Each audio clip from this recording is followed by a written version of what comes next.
it's Myers from Urban Spools, and with the holiday season coming up, I wanted to show you a great machine for a new little creative person in your life. The Baby Lock Joy is great for kids wanting to learn how to sew. The Baby Lock Joy has adjustable stitch lengths and lots of different options for decorative stitches.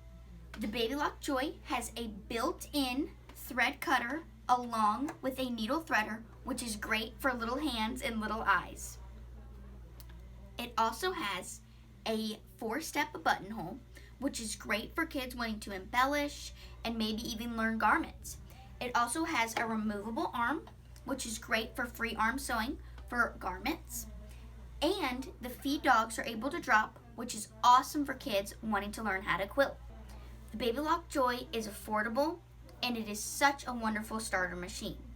Here at Urban Spools, we offer free operators lessons. So if there's anything that you don't know about it, that your kid may be having a hard time with, you can bring it up here and we'll show you how to work it.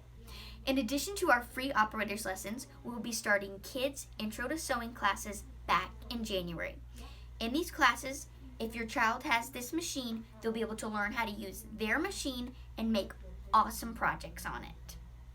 This machine is available online at urbanspools.com, or it's also available here in our store at Urban Spools. You're welcome to come in anytime, check it out, ask questions, and even try to sew on it. So if you're looking for a great present for a little creative person in your life, this machine is my personal favorite. So keep a lookout for the Baby Lock Joy on your next visit to Urban Spools.